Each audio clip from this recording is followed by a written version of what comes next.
My fiancée dumped me for a better man her family chose. She threw the ring at me. You're pathetic, keep your cheap ring. 2 years later, she's losing it after seeing me happy with my successful business and my soulmate. Hey everyone!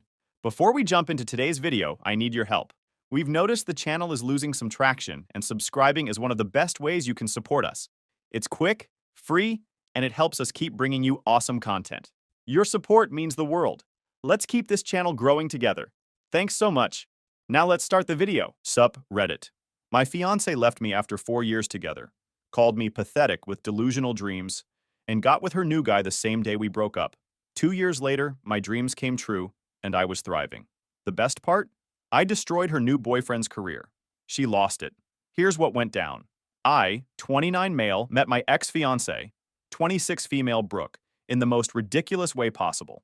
I'm sitting in the library at 2 a.m., dead-eyed from coding for 12 hours straight, when this girl with perfectly styled hair and a coffee cup trips and spills her latte all over my laptop. Most people would have lost their minds, but I just looked at her and said, well, at least now my code has some flavor. She laughed instead of running away. 4 years together, engaged for the last 8 months. 4 years of thinking we had something real. I'd proposed with a ring I'd saved up for 6 months to buy. She said yes, cried happy tears, posted pictures on social media with captions about forever. And she'd come over to my third-floor walk-up apartment. My place was maybe 600 square feet. The building had character, which is real estate speak for everything's broken and the landlord doesn't care. But Brooke seemed to love it. We decorated with string lights from Target and posters I'd collected over the years. Then there was my cat Python. Of course I named him that. My rescued tabby who had this annoying habit of knocking everything off every surface. But every night, without fail, he'd curl up between us on the bed. Brooke always claimed she was more of a dog person, but I'd catch her having full conversations with Python when she thought I wasn't around. Brooke's family, her parents never said they hated me outright. Instead, I got the death by 1,000 paper cuts treatment. Her mother would always give me that dismissive look. Her father had this way of asking about my little computer project, with the same tone you'd use to ask a kid about their imaginary friend. Real supportive energy there. Family dinners were like performance art, where I was both the audience and the punchline. But here's the thing. Back then, Brooke seemed different. She'd roll her eyes at their country club drama and make jokes about how stuffy they were. We'd be eating Chinese takeout on my futon, watching Netflix on my laptop that took 5 minutes to buffer anything, and she'd tell me none of the money stuff mattered. Turns out that was complete garbage. But I'm getting ahead of myself. The first real crack in our relationship happened about 6 months before the end. Brooke's college roommate was getting married.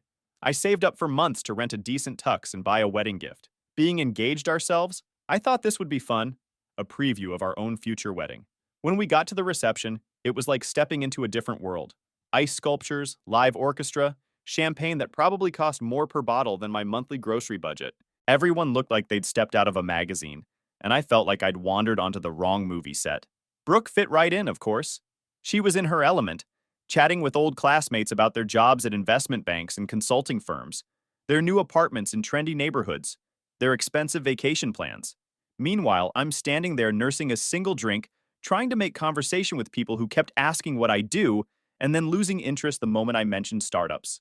Brooke had specifically requested not to sit with her college friends because they can be a bit much, but somehow we ended up at a table full of her parents' friends instead. Older couples with serious money who spent the entire dinner talking about their stock portfolios and real estate investments. When they asked about my work, I tried to explain my startup in terms they'd understand. Big mistake. One guy literally laughed and said, "Still playing with computers, huh? When are you going to get a real job? Especially now that you're getting married. Time to grow up." And here's the part that stung. Brooke didn't defend me. She just looked embarrassed and changed the subject to the bride's dress. Later, when I brought it up in the car, she said I was being too sensitive and that I should have just played along better. The second incident happened a few weeks later when her mother invited me for coffee without Brooke, just the two of us. We met at this upscale cafe in her neighborhood, the kind of place where a basic latte costs $8 and everyone looks like they're conducting important business meetings. She showed up 15 minutes late wearing designer everything and didn't apologize, just launched straight into her agenda. "I've been thinking about your situation," she said, like my life was a problem she needed to solve. "And I have some connections who might be able to help you find something more stable." She pulled out a folder full of job listings she'd printed out. Entry-level positions at banks, insurance companies, corporate office jobs, the kind of soul-crushing 9-to-5 work that would have killed everything I was passionate about.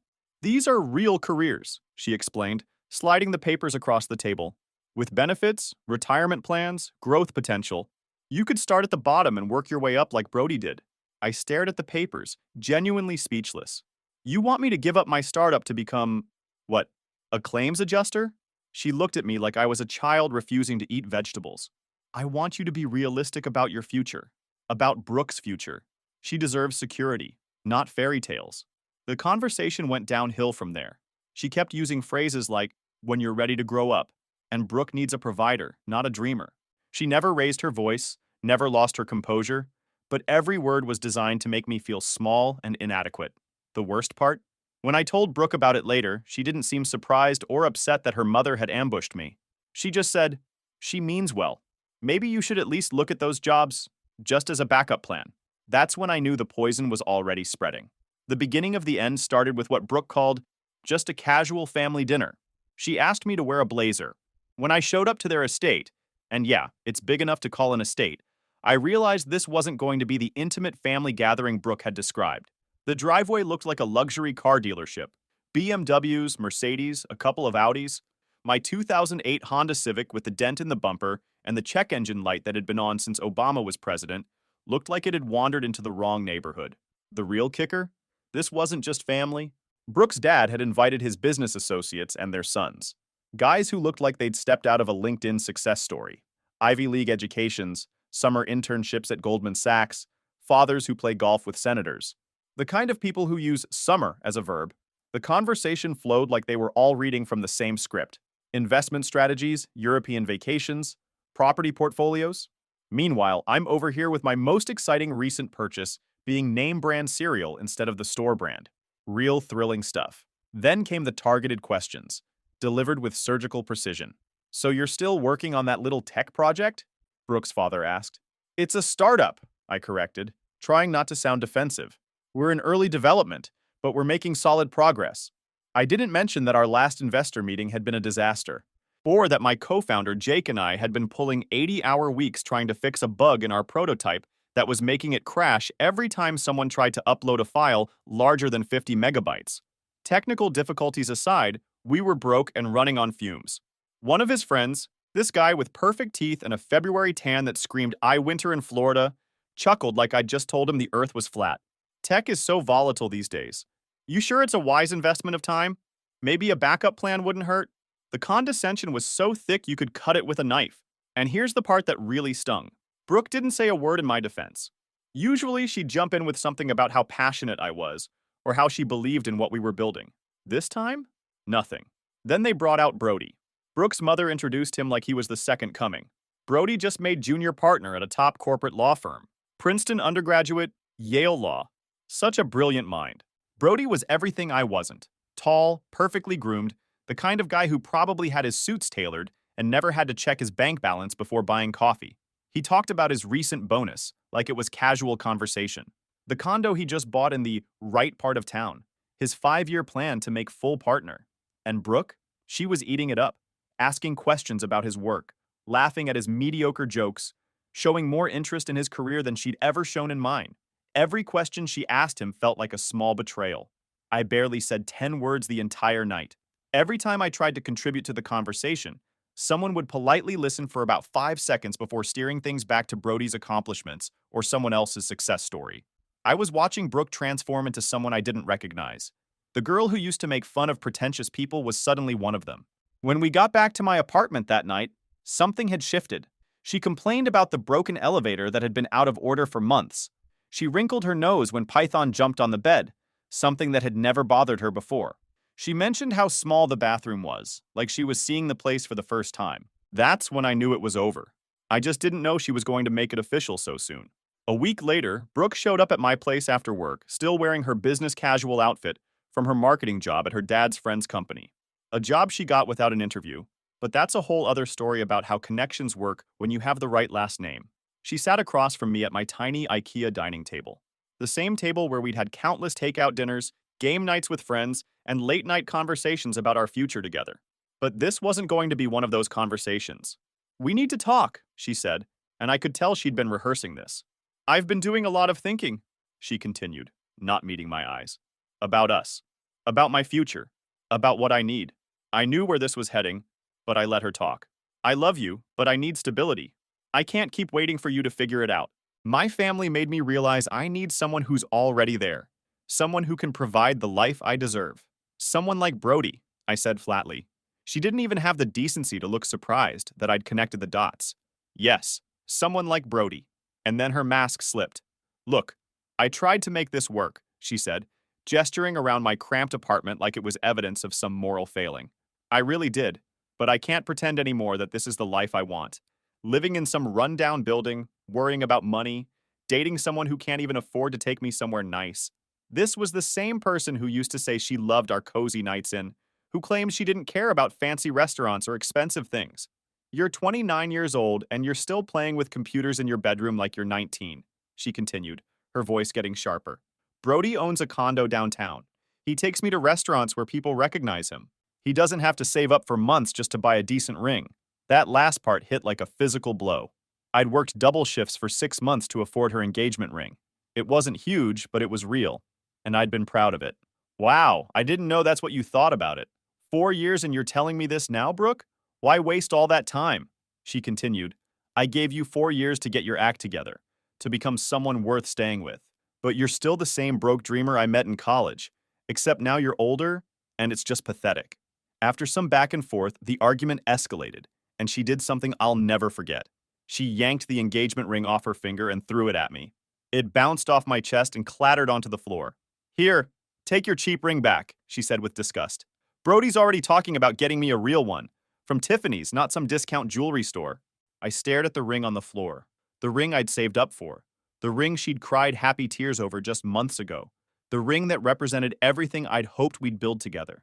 You know what's pathetic? I said, standing up. Pretending to love someone for 4 years while secretly keeping score. Pretending to be someone you're not because you're too much of a coward to own your shallowness from the start.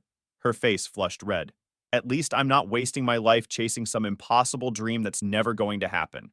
You're right, I said, picking up the ring from the floor. You're not wasting your life. You're just wasting mine. She grabbed her purse, suddenly eager to leave now that she'd said her piece. Brody is picking me up at 8.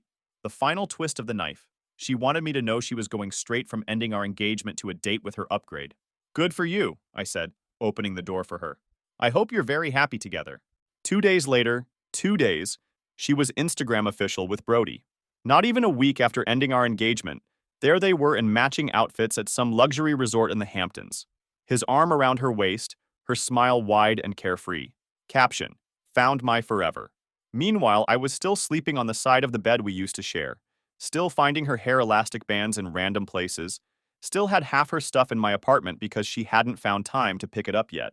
The engagement ring sat on my dresser, a daily reminder of how stupid I'd been to believe in forever. I wish I could say I channeled my heartbreak into immediate success, that I became some tech mogul overnight through sheer force of will. But that's movie nonsense. Real life is messier. I spiraled. Hard. My startup crashed exactly 1 month after our breakup. Our investors pulled out after our prototype failed spectacularly during what was supposed to be our big demo. The app crashed 3 times in the first 5 minutes, and when it finally worked, it ran so slowly that everyone in the room started checking their phones.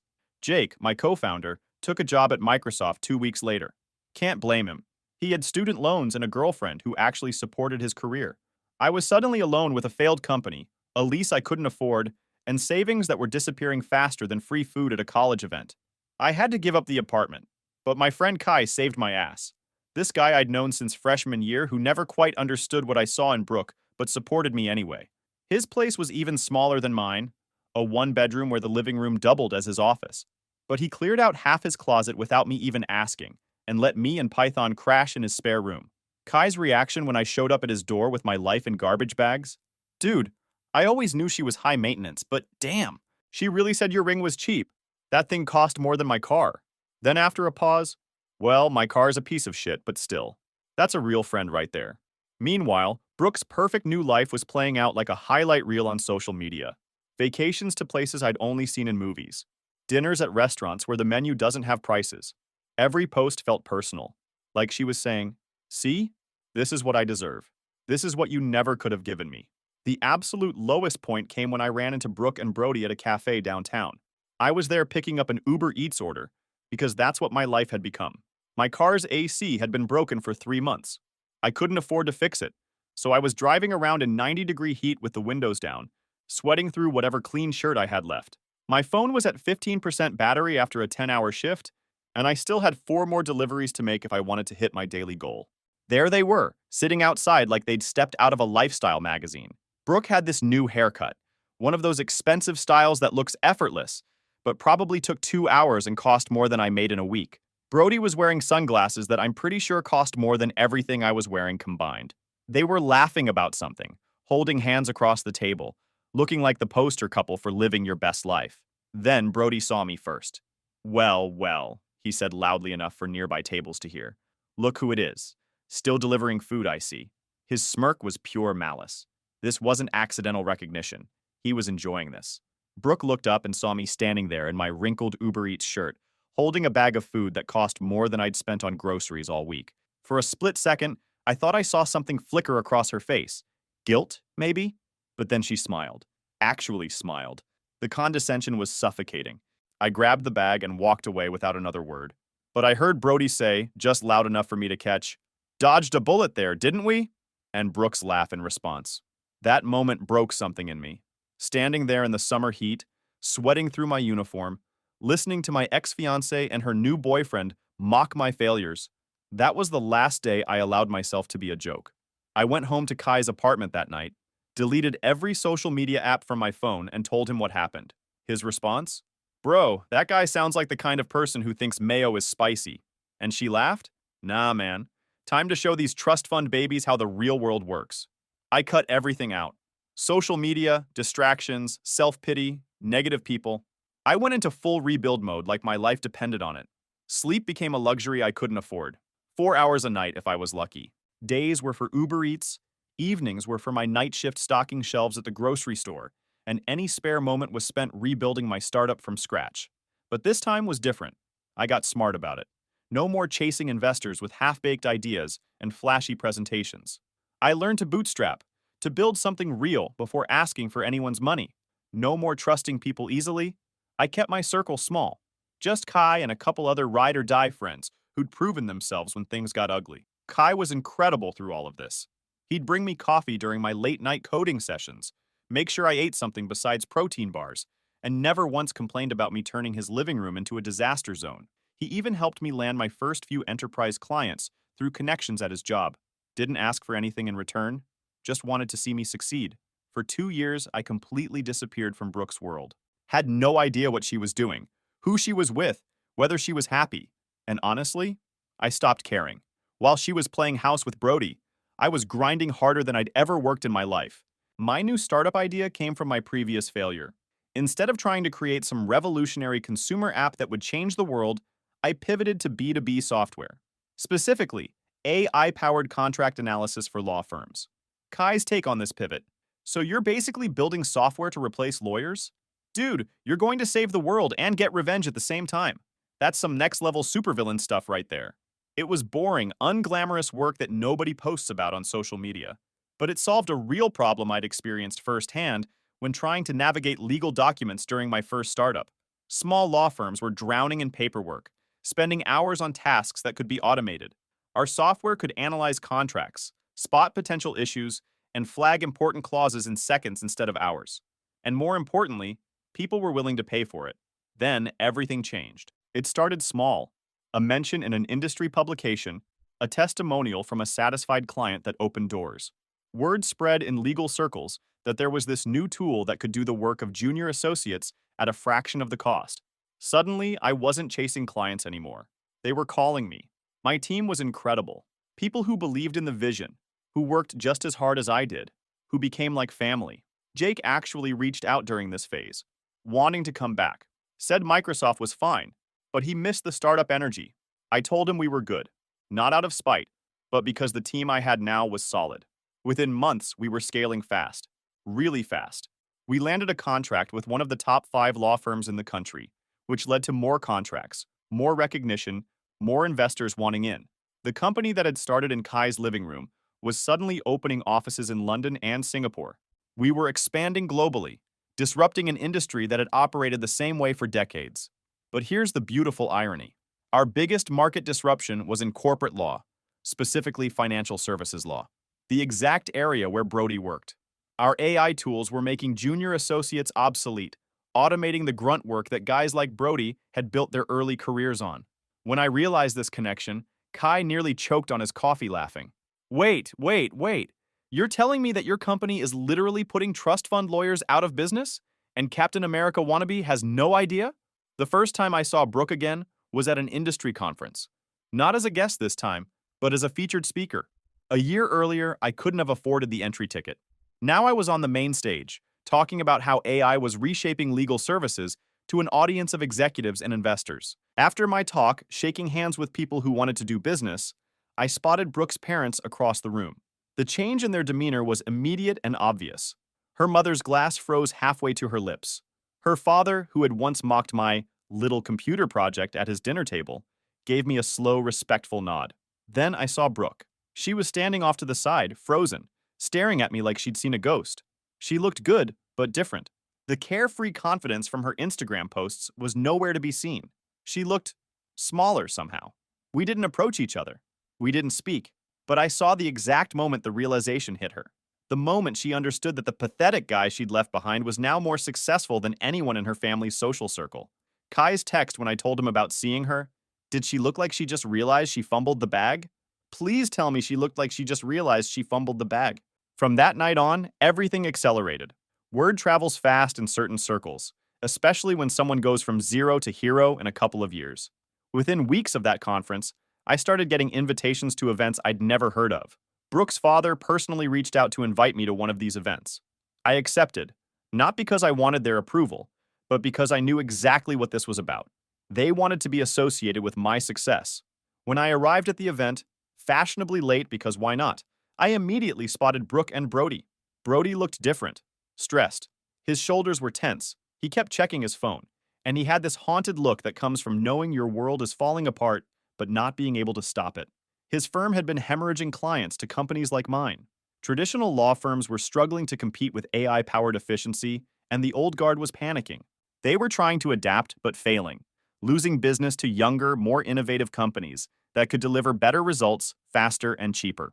Brody probably still didn't know I was behind his problems, but he was definitely feeling the pressure. Meanwhile, Brooke knew exactly who I was.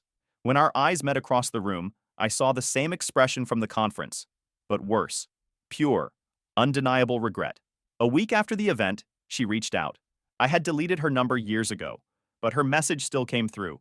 Hey, it's been a while. I was wondering if we could catch up sometime. Just talk. I ignored it. Then she made a desperate move. She showed up at my office. My team had left for the day, and I was finishing up some emails when the security guard called up. There's a woman here asking to see you. Says it's important. I didn't need him to describe her.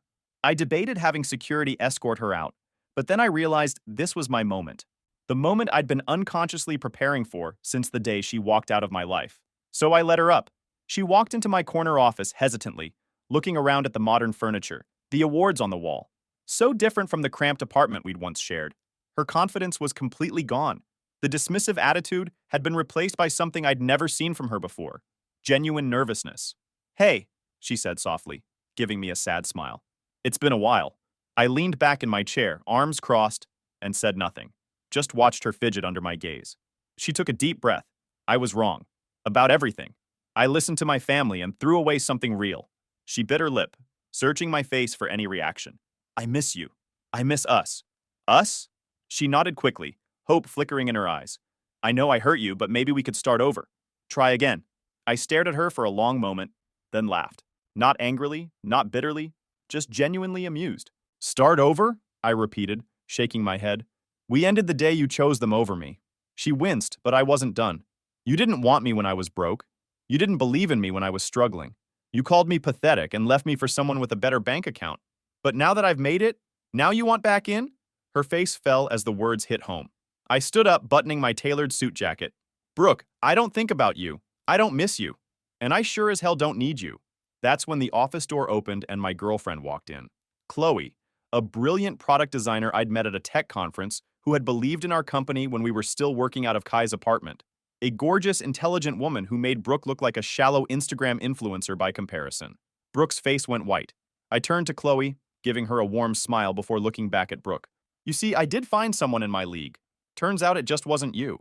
I walked Brooke to the elevator and watched the doors close between us. It should have felt like victory, but honestly, it just felt like closing a book I'd finished reading years ago. But that wasn't the end. That was just the opening move of the endgame. A few weeks later, word started spreading through legal circles that Brody's firm was in serious trouble. My company's AI-powered tools had been systematically replacing traditional legal services at an alarming rate. We were faster, cheaper, more accurate, and more efficient. We could do in minutes what they charged clients hundreds of dollars per hour to complete.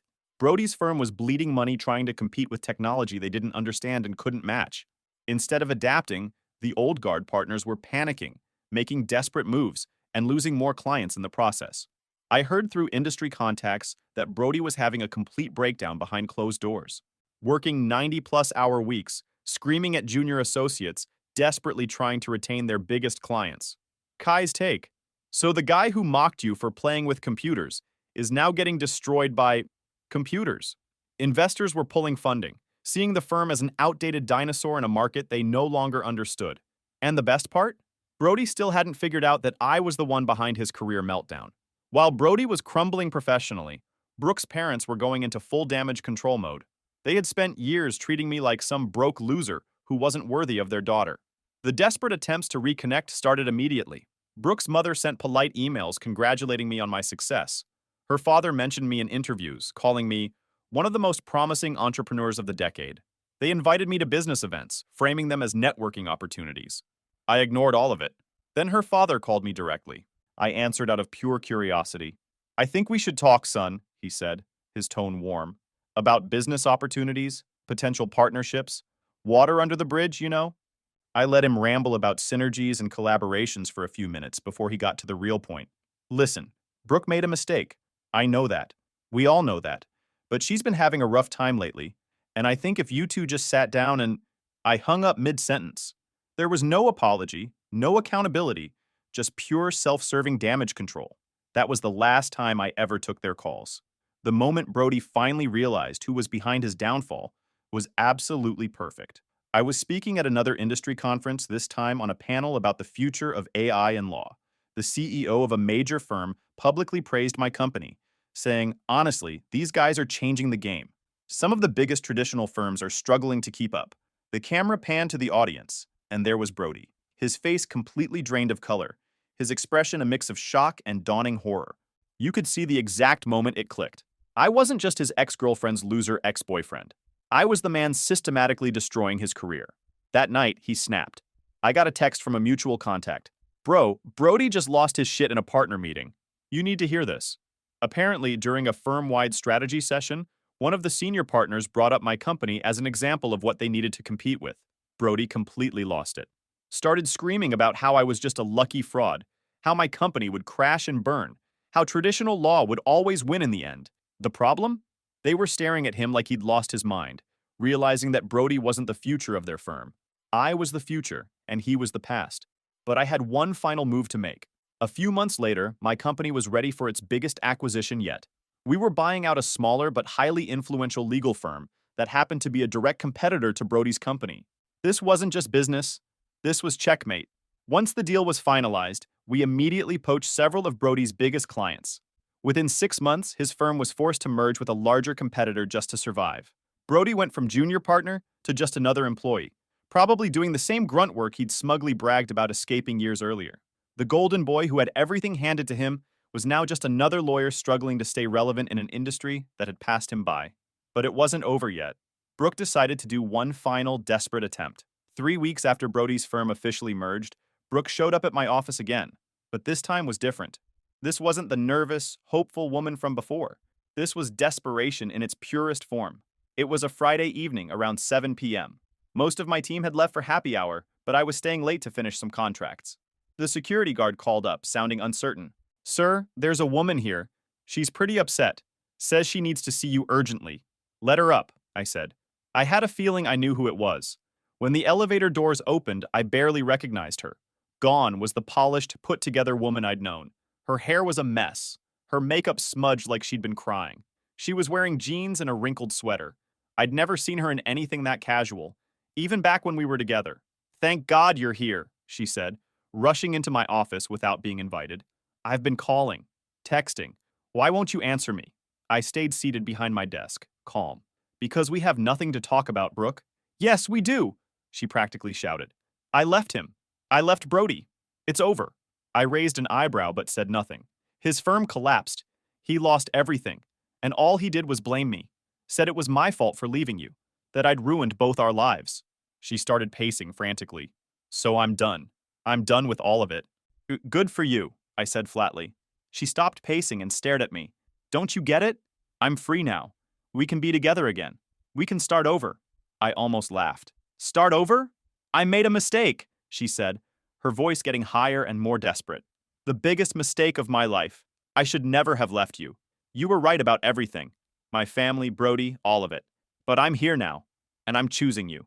She moved closer to my desk, her eyes wild with desperation. "I know you still love me. What we had was real. Real love doesn't just disappear." "You're right," I said, standing up. "Real love doesn't disappear. But what we had wasn't real love." Her face crumpled. "That's not true. You left me the moment something better came along. That's not love. That's convenience. I was confused. My family pressured me. I was young and stupid. You were 26, Brooke. You weren't a child." She started crying then, ugly sobbing. "Please, I'm begging you. I have nothing left. My parents won't even take my calls anymore. You're all I have." "I'm not your anything," I said coldly. "I'm also with someone else. You need to move on." She grabbed my arm, her grip desperate. "I was wrong about the ring. It was beautiful. I was just scared." I pulled my arm away. "Don't." But she couldn't stop. "I'll do anything. I'll work. I'll change everything about myself. Just please, take me back. I love you. I've always loved you." "No, Brooke. You need to leave." "No!" she screamed. "You don't understand. I made one mistake. One. You can't punish me forever." Then I called security. "What are you doing?" "Calling security." She lunged for the phone, trying to stop me. "Don't you dare! You can't just throw me out." I easily moved the phone out of her reach and dialed. "Security? I need someone to escort a visitor out of my office." "You bastard!" she screamed. "I loved you. I gave you the best years of my life." Tony, the security guard, arrived. "Ma'am, I'm going to need you to come with me."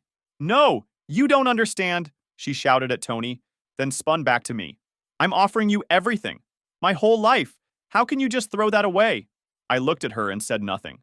Then Tony guided her toward the elevator while she was still yelling and crying. "That bitch is with you only for money. When you're old and alone and she takes everything from you, you'll remember that I was the one who really loved you." The elevator doors closed, and she was gone. I stood there for a moment in the silence of my office, then texted Kai. Just had Brooke escorted out by security. She completely lost it.